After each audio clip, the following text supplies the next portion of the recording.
Good afternoon, hello and welcome. Thank you for tuning in. You're watching News 9 and I'm Samia Kapoor. And top of 3 p.m. The top news coming in is from Karnataka. The Supreme Court has cleared the decks for the release of Thug Life in Karnataka as the row over the alleged ban on the film continues to stir debate. The top court steps in with a firm stance, backing the movie's right to screen and closing the plea filed under Article 32. The state assures the court that full protection will be provided if the film is screened. Senior advocate Satish Parasaran, appearing for Raj Kamal Films, tells the court that they are satisfied with the state's stand and will not pursue the plea further. The petitioner pushes for guidelines on hate speech and mob action, but the court declines, stating this isn't the right case to lay down such directions. The court directed Karnataka government to act swiftly against any group that tries to forcibly block the release. Respondents say they will not stop the film. Even the intervener, while admitting that Haasan's remarks hurt local sentiments, confirms that they will not break the law. And the court wraps with a sharp reminder: we must check our emotions or be engulfed by them. Real life is not real life, unquote. Well, clearly that's a big relief for Kamal Haasan's movie Thug Life, but a larger question is about whether distributors are willing to make way for the release of Kamal Haasan's film in Karnataka, because in a couple of weeks from now, the movie will be available in the OTT platforms.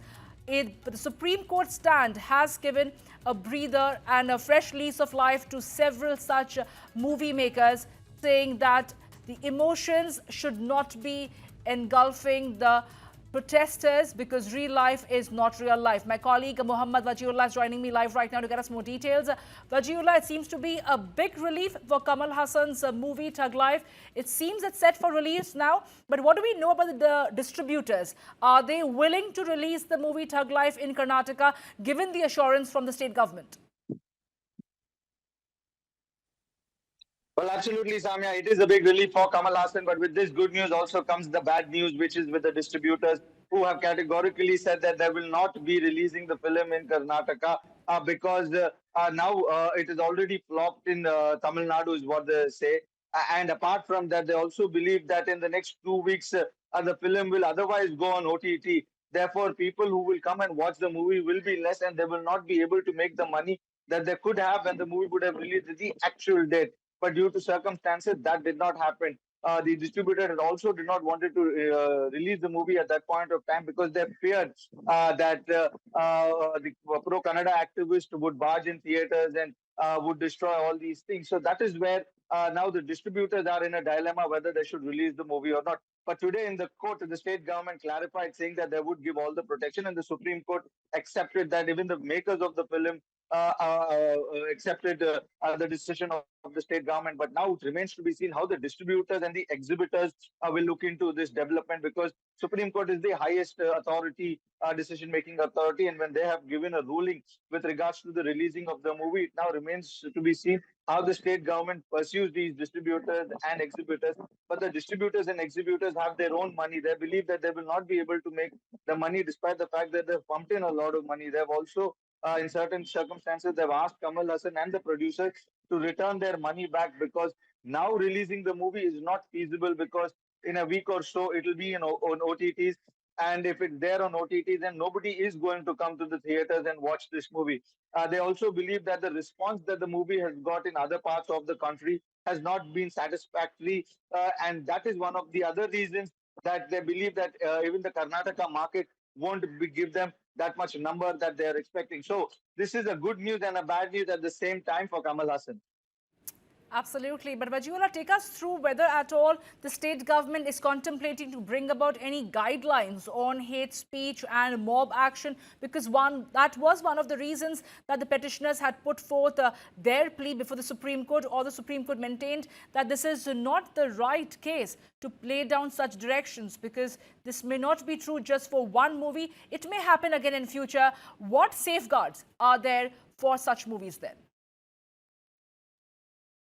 Well, the state government hasn't taken any such call with regards to the hate speech and the other reasons that causes the movie from not being released, or the entire mob culture that is there. But in this particular case, they have assured the filmmakers that the organizations that were threatening will not do any such mischief if the movie is released in Karnataka. So that is one assurance that they've given.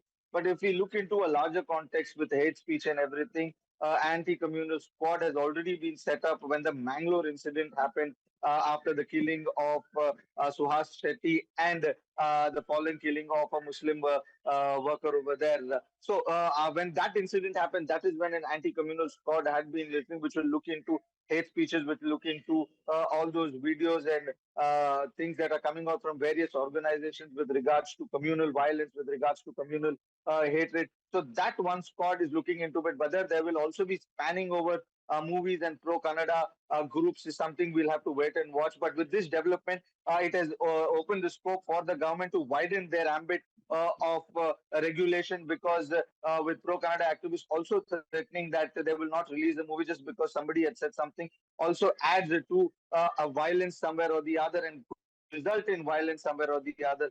And that is why I think the government will now contemplate on widening their exercise with regards to the anti-communal squad that already exists. But in this particular case, they have given assurances that the particular group that had voiced its concern with regards to Kamal Haasan's statement, where he said that Kannada came out of Tamil Nadu, and they requested him to give any proof for this statement, but that did not happen. And that is when the matter escalated. Now the state government has given assurances that if and when the movie releases, we will give security and no such incidents will happen. But now the entire release itself is still a dilemma in Karnataka. Absolutely. Well, thank you, Vajula, for getting us all those details. We shall leave it at that for the moment. Now, a high-level judicial committee, including the CJIs of Chandigarh, Himachal Pradesh and Karnataka High Court, has delivered a report against Justice Verma, dismissing his claims of being framed. The panel confirms that the cash was indeed recovered from his residence, and two of his trusted staff members helped him in removing burnt currency during the early hours of 15th March this year, after Delhi police and fire officials left the scene. The committee made some important conclusions in Justice Yashwant Verma's case that proves him guilty of the alleged crime, and the court's findings are supported by forensic certified video and photograph evidences. The report reveals that the house help of Justice Verma would not depose him, as they were employed by Justice Verma for a long time. The committee raised serious concerns about the conduct of Justice Verma's daughter, Diya Verma, who initially admitted knowing about the half-burnt cash, but later retracted her statement, claiming panic and confusion. However, the panel rejected her explanation, noting that her demeanor did not support the claim of being overwhelmed.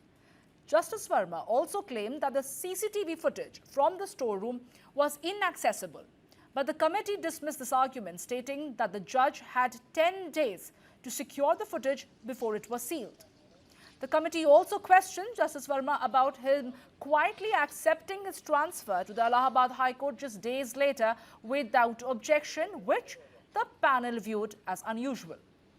The committee noted that Justice Verma failed to provide any credible explanation for the cash's presence in his storeroom and dismissed this theory that he was the target of a conspiracy, noting that he failed to name anyone or provide a motive. All right, now we're shifting our focus to some other stories that we are getting, where Supreme Court has transferred the probe against ADGP H.M. Jayaram to the CB-CID in the alleged kidnapping case against him. The move came after the Tamil Nadu government informed the court that it wants Jayaram's suspension to continue pending further investigation. The Supreme Court has earlier suspended Madras High Court order for arrest of ADGP Jayaram. Senior advocate Siddharth Dave, appearing for the Tamil Nadu government, clarified that Jayaram's suspension was not based on the High Court's June 16th order alone. He asserted that there were other allegations against the ADGP as well. Elon Musk's commercial space flight company, SpaceX, suffered a loss on Wednesday after its 10th Starship exploded at its testing site in the United States, Texas. According to Texas authorities, no one was injured in the explosion. But in a post on Platform X, SpaceX said that the incident took place on Wednesday at 9:30 a.m. on Thursday Indian Standard Time, when the Starship was preparing for the 10th flight test. Massive explosion as Ship 36 exploded on the static fire test stand.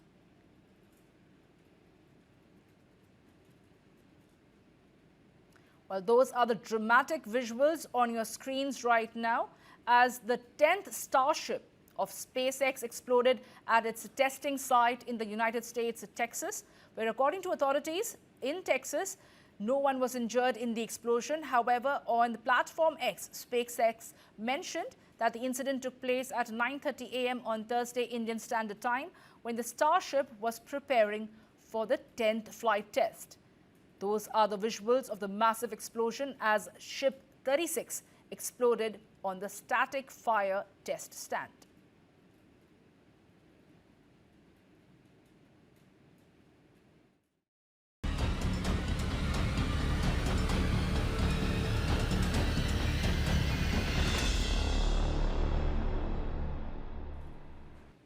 Well, we are shifting our focus to some other stories that we are tracking at this hour is where Iran launched its latest wave of retaliatory airstrikes on Israel on Thursday. Soroka Hospital in the southern Israeli city of Beersheba was hit by a ballistic missile in the latest Iran strikes, Israeli officials have said. An Iranian missile slammed into the hospital in southern Israel early Thursday, wounding people and causing extensive damage, according to the medical facility. Israeli media and footage of blown-out windows and heavy black smoke, where videos on social media showed people running through corridors filled with broken glasses and doctors standing outside amid wreckage from the building. Another missile hit a high-rise building and several other residential buildings in at least 2 sites near Tel Aviv. At least 40 people were wounded in the attacks, according to the Israel's Magen David Adom Rescue Service.